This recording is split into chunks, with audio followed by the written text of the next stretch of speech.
Hi, my name is Tyler, and this is Aftertouch Audio. Today, I want to break down my audio processing chain for dialogue.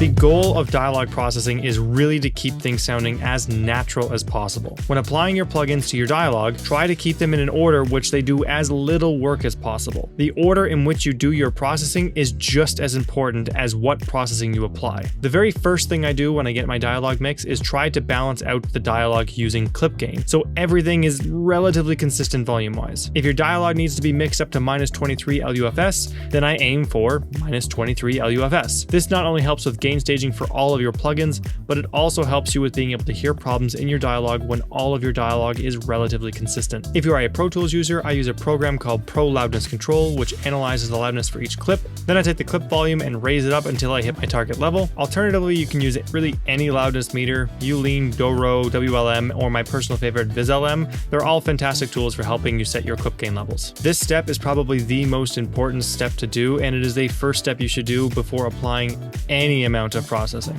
The next step is really just general cleanup. I listen to all the dialogue and remove things like clicks, pops, unwanted mouth noises, plosives, and hums using RX. Keep in mind that I don't do any denoising at this stage. I am just looking to remove artifacts from the dialogue. These artifacts are important to remove as they will be amplified later when we apply processing later on down the road. It is also super important when working with RX to only select what you want RX to remove and not just load the plugin and click process, as this will drastically alter how the actual words sound. The National Observer has been covering Canada's climate emergency for the last 15 years. And not to brag, but we've won awards for it. The National Observer has been covering Canada's climate emergency for the last 15 years. And not to brag, but we've won awards for it. The National Observer has been covering Canada's climate emergency for the last 15 years. And not to brag, but we've won awards for it.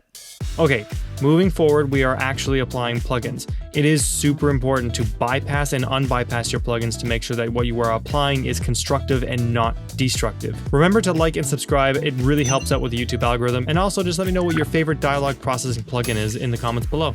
If you've ever edited a video before, you may have heard the term color correction, which basically means to balance the colors between shots so that everything looks consistent. We need to do a very similar process with the dialogue, which would be to reduce, not remove, ringing frequencies, apply high and low pass filters to remove rumble and extra hiss, and really just to shave things away so we have a nice solid bass to work with. Most pro engineers will tell you to use your ears, but if you don't have tuned ears yet, you can easily do this by taking a bell with a high Q and boost it up by 10 dB. If you hear a ringing frequency as you do your filter sweeps, you can reduce it until it blends nicely with the rest of the dialogue. Devin was an obvious choice, and Jen's not that bad looking. There might have been girls in juvie, but they were separated by a 30-foot fence, and they all wanted to tear me limb from limb. Nothing's more frightening than the top most dangerous girls in Canada liking you. There might have been girls in juvie, but they were separated by a 30-foot fence. There might have been girls in juvie, but they were separated by a 30-foot fence. After the stage 1 EQ, I like to apply a small amount of dynamic processing through the use of a compressor. I usually set a fast attack and a fast release, and then I set my threshold so I'm applying about 6 dB of compression. From there, I start doing my fine adjustments. Fast attacks are fantastic for tightening up the dynamics in your voice and can make the delivery of the lines sound very polished. Setting the attack too fast, however, can suck the absolute life out of a performance and make the person sound further away in your mix. A fast attack can also cause some distortion or other artifacts in the bass frequency, so be very careful with how fast you set your attack. A slower attack can make things sound bigger as it will let some of the original signal come through before it is compressed. However, slower attacks are not really good for controlling dynamics as they can actually make your dynamics worse. Fast release settings are fantastic for controlling the overall loudness of your tracks. If you are applying about 6 dB of gain reduction, a fast attack will sound very natural, but if you are actually applying a lot of compression, things can sound very pumpy. A slow release is great for smoothing out dynamics, but it can also make things sound further away. If the release is too slow, the compressor will actually suck the life out of the dialogue and make things sound quite flat. DSers are really just specific compressors that work on specific frequency ranges. They are used to reduce the sibilance in your voice, which can sound quite harsh. For this process, I use FabFilter Pro DS, which comes with a frequency analyzer and an audition section which helps find your sibilances faster. Once you've found the sibilance you want to affect, set your threshold so the compressor knows when to trigger, and then set your reduction level so the compressor knows how much to reduce your sibilances by. Once the dynamics are under control, I then apply my noise reduction. Noise reduction can be very easily overdone, so remember to bypass and unbypass your processing as you go to make sure that you are not overdoing your noise removal. Now, there are a lot of denoising plugins you can use. I use a few denoisers here depending on the level of noise I need to remove. I use Isotope RX for anything like surgical removal. I also use a combination of NS1 by Waves, which works really well on the hiss, but for my general broadband denoiser, I reach for Era Denoise Pro, which in my opinion has to be one of the best broadband denoising plugins on the market. The National Observer has been covering Canada's climate emergency for the last 15 years. And not to brag, but we've won awards for it. The National Observer has been covering Canada's climate emergency for the last 15 years. And not to brag, but we've won awards for it. The National Observer has been covering Canada's climate emergency for the last 15 years. And not to brag, but we've won awards for it. The National Observer has been covering Canada's climate emergency for the last 15 years. And not to brag, but we've won awards for it. The National Observer has been covering Canada's climate emergency for the last 15 years. And not to brag, but we've won awards for it.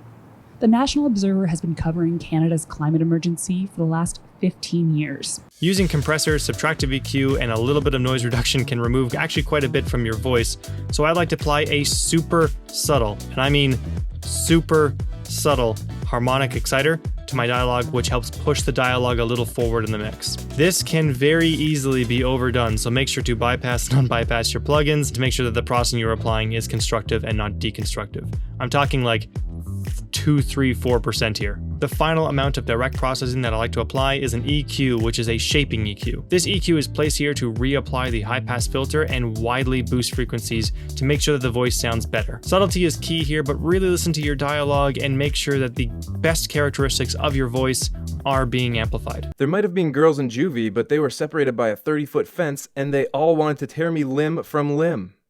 There might have been girls in juvie, but they were separated by a 30-foot fence, and they all wanted to tear me limb from limb. Once you have your voice sounding the way you would like, it is time to place your actors back in the world by applying some reverb. Whether they live in a living room or a cave, applying a small amount of reverb can actually help go ahead and mask some cuts in your dialogue, and also put everyone in the same space. This is my mixing console. It really doesn't matter what I use for this here, but the more important thing that I want to go ahead and draw your attention to is how faders work. If you look at the top of the fader, we have -10 to +6 in this range, but then we have -20 to -30 in this range. If we did not set our levels with clip gain and slightly compress the dialogue before going into this step, then we would be doing dialogue automation like this, which just does not sound right. It is better to do fine adjustments at this step by riding the top of the fader. With that being said, I usually do 2 or 3 passes on the dialogue with a fader, then I apply a program called Wave Rider, which helps add that extra 5% to make my dialogue sound that much more consistent. Keep in mind, this is just my process for dialogue editing, and it is always changing. There is never a golden rule of dialogue processing.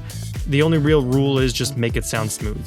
Try moving the order of the plugins around if you're not getting the result that you are looking for. Just remember to have your plugins do the least amount of work possible so everything sounds natural. Now go make some noise.